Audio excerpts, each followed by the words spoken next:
ईश्वरीय समाज पर वापस धर्मशील प्रभुपाद मसीह, ईसाई और कृष्ण पर बोलते हैं वापस देवत्व की ओर। दिसंबर 1977 मसीह, ईसाई और कृष्ण पर मसीह की सहिष्णुता और करुणा। श्रीमद् भागवत में कहा गया है कि ईश्वर चेतना के किसी भी सच्चे उपदेशक में तितिक्ष, सहनशीलता और करुणा के गुण होने चाहिए। प्रभु यीशु मसीह के चरित्र में हमें ये दोनों गुण मिलते हैं। वह इतना सहनशील था कि जब उसे सूली पर चढ़ाया जा रहा था तब भी उसने किसी की निंदा नहीं की, और वह इतना दयालु था कि उसने भगवान से प्रार्थना की कि वह उन लोगों को क्षमा करे जो उसे मारने की कोशिश कर रहे थे। बेशक वे वास्तव में उसे मार नहीं सकते थे, लेकिन वे सोच रहे थे कि उसे मारा जा सकता है, इसलिए वे एक बड़ा अपराध कर रहे थे। जब मसीह को सूली पर चढ़ाया जा रहा था तो उसने प्रार्थना की, पिता, उन्हें क्षमा करें, वे नहीं जानते कि वे क्या कर रहे हैं। मसीह सभी जीवित प्राणियों का मित्र, ईश्वर चेतना का उपदेशक सभी जीवों का मित्र होता है।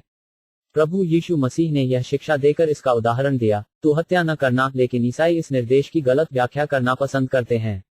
वे सोचते हैं कि जानवरों की कोई आत्मा नहीं होती, और इसलिए वे सोचते हैं कि वे बूचड़खानों में अरबों बेगुनाह जानवरों को आजादी से मार सकते हैं। इसलिए यद्यपि ऐसे बहुत से लोग हैं जो ईसाई होने का दावा करते हैं, प्रभु यीशु मसीह के निर्देशों का सख्ती से पालन करने वाले को खोजना बहुत कठिन होगा। मसीह आपके पापों को भुगतता चला जाता है। एक वैष्णव, भगवान का शुद्ध भक्त, दूसरों की पीड़ा को देखकर दुखी होता है। इसलिए प्रभु यीशु मसीह क्रूस पर चढ़ने के लिए सहमत हुए, दूसरों को उनके दुखों से मुक्त करने के लिए। लेकिन उसके अनुयायी इतने विश्वासघाती हैं कि उन्होंने फैसला किया है, मसीह हमारे लिए दुख उठाए और हम पाप करते रहेंगे। वे मसीह से इतना प्रेम करते हैं कि वे सोचते हैं, मेरे प्रिय मसीह, हम बहुत कमजोर हैं, हम अपनी पापी गतिविधियों को नहीं छोड़ सकते, इसलिए आप कृपया हमारे लिए कष्ट उठाएं। यीशु मसीह ने सिखाया, तू हत्या न करना, लेकिन उनके अनुयायियों ने अब फैसला किया है, हम वैसे भी मार डालेंगे, और वे बड़े आधुनिक वैज्ञानिक बूचड़खाने खोलते हैं। यदि कोई पाप है तो मसीह हमारे लिए दुख उठाएगा। यह सबसे घृणित निष्कर्ष है। मसीह अपने भक्तों के पिछले पापों के लिए कष्ट उठा सकते हैं, लेकिन पहले उन्हें समझदार होना होगा। मैं यीशु मसीह को अपने पापों के लिए कष्ट में क्यों डालूं? मुझे मेरे पाप कर्मों को रोकने दो। मान लीजिए एक आदमी अपने पिता का पसंदीदा बेटा हत्या करता है, और मान लीजिए कि वह सोचता है, यदि कोई दंड आने वाला है तो मेरे पिता मेरे लिए कष्ट उठा सकते हैं। क्या कानून इसकी इजाजत देगा? जब कातिल गिरफ्तार हो जाता है और कहता है, नहीं नहीं, तुम मुझे रिहा कर सकते हो और मेरे पिता को गिरफ्तार कर सकते हो, मैं उसका पालतू पुत्र हूं, क्या पुलिस अधिकारी उस मूर्ख के अनुरोध का पालन करेंगे? उसने हत्या की, लेकिन वह सोचता है कि उसके पिता को सजा भुगतनी चाहिए। क्या यह एक समझदारी भरा प्रस्ताव है? नहीं, तुमने हत्या की है, तुम्हें फांसी दी जानी चाहिए। इसी तरह जब आप पापपूर्ण कार्य करते हैं तो आपको कष्ट उठाना चाहिए, यीशु मसीह नहीं। यह परमेश्वर का नियम है। हम प्रभु यीशु मसीह को मानते हैं। यीशु मसीह एक ऐसा महान व्यक्तित्व था, परमेश्वर का पुत्र, परमेश्वर का प्रतिनिधि। उसका कोई दोष नहीं था, फिर भी उसे सूली पर चढ़ाया गया। वह ईश्वर चेतना देना चाहता था, लेकिन बदले में उन्होंने उसे सूली पर चढ़ा दिया। वे कितने कृतघ्न थे। वे उसके उपदेश की सराहना नहीं कर सके, लेकिन हम उसकी सराहना करते हैं और उसे ईश्वर के प्रतिनिधि के रूप में पूरा सम्मान देते हैं। बेशक मसीह ने जो संदेश दिया वह उसके विशेष समय, स्थान और देश के अनुसार था, और लोगों के एक विशेष समूह के लिए उपयुक्त था, लेकिन निश्चित रूप से वह भगवान का प्रतिनिधि है। इसलिए हम प्रभु यीशु मसीह की पूजा करते हैं और उन्हें प्रणाम करते हैं। यीशु हमारे गुरु हैं। एक बार मेलबर्न में ईसाई मंत्रियों का एक दल मुझसे मिलने आया।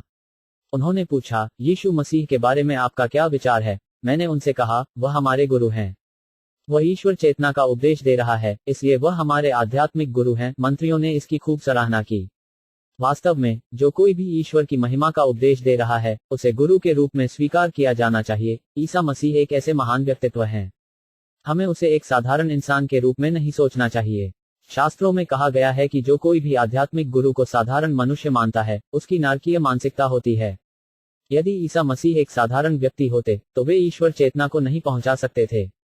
कृष्ण या क्राइस्ट, नाम वही है। क्राइस्ट ग्रीक शब्द क्रिस्टोस से आया है, और क्रिस्टोस क्रिस्टा शब्द का ग्रीक संस्करण है।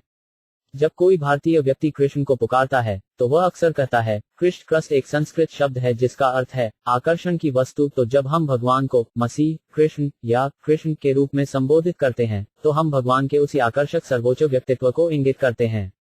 जब यीशु ने कहा, हमारे पिता जो स्वर्ग में कला करते हैं, आपका नाम पवित्र है, भगवान का नाम कृष्ण या कृष्ण था। क्राइस्ट, क्रिस्ट कहने का एक और तरीका है, और क्रिस्टा कृष्ण के उच्चारण का एक और तरीका है। इसलिए ईसाई पादरियों को कृष्ण भावनामृत आंदोलन में सहयोग करना चाहिए। उन्हें क्राइस्ट या क्रिस्टोस नाम का जाप करना चाहिए और जानवरों के वध को माफ करना बंद कर देना चाहिए। यह कोई दर्शन नहीं है जिसे मैंने गढ़ा है, यह बाइबल में सिखाया जाता है। यदि ईसाई इन सिद्धांतों का पालन करते हैं तो दुनिया की स्थिति में सुधार होगा। अगर वे जानवरों को मारना बंद कर दें और मसीह के पवित्र नाम का जाप करें तो सब कुछ सही हो जाएगा। बाइबल भी यही मांग करती है। इसलिए ईसाइयों को हमारे साथ सहयोग करना चाहिए और नाम जप करना चाहिए। दरअसल इससे कोई फर्क नहीं पड़ता, कृष्ण या क्राइस्ट, नाम एक ही है। मुख्य बात भगवान के नाम का जाप करना है। हरे कृष्ण कृष्ण कृष्ण, हरे हरे, हरे राम राम राम, हरे हरे।